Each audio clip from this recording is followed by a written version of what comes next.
Walker Evans avait l'intérêt pour l'Amérique, mais pour la petite Amérique. Il s'intéressait à la culture populaire, au monde vernaculaire, la culture vernaculaire. Et donc, il a très très tôt commencé à réaliser des portraits. Et il y a d'ailleurs dans l'expo, il y a un vintage 1928, ce sont les premiers portraits qu'il va réaliser à New York. Et puis, vous avez toute une série de travaux où il va chercher à réaliser des portraits de gens dans la rue.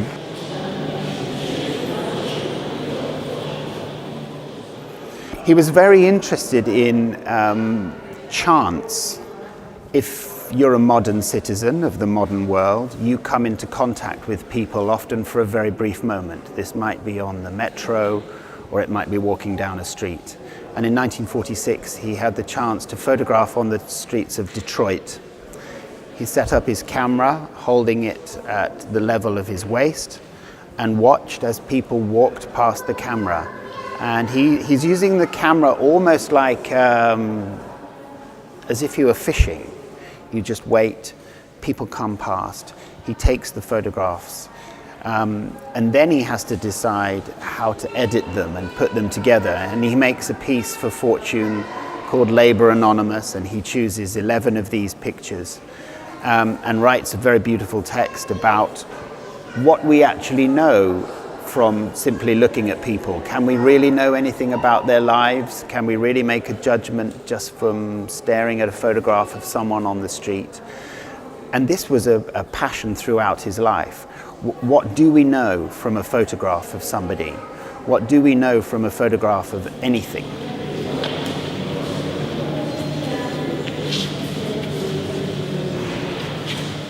Evans is interesting because he wanted to be a writer, first of all, and he couldn't really write. He found it very difficult. But then after he got into photography, he found a way to combine photographs and writing together on the pages of magazines. And he's from a generation where there was no art market, so there was no possibility of making photographs just to sell for money. So you had to work. So the question was, could you do interesting work? Donc quand vous rentrez dans l'exposition, il y a d'abord des blow-up, des agrandissements des magazines.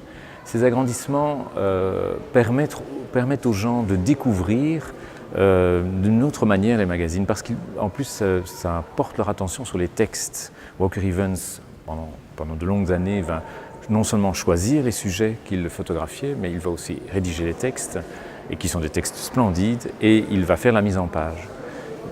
Il avait toujours un peu le souci, peut-être pas de vouloir contrôler, mais sa première idée de Walker Evans, c'est prendre une photo, c'est une chose, mais ce qui était important pour lui, c'est ce qu'on faisait après avec cette image. So this is a very, very self-conscious, reflexive way of using the magazine page. Of course, today many artists particularly are interested in this way of working. You use the text to question the image, but he's doing this as early as the 1930s. So I was really surprised to find that he was thinking in a very sophisticated way, in a way that makes sense to young photographers working today.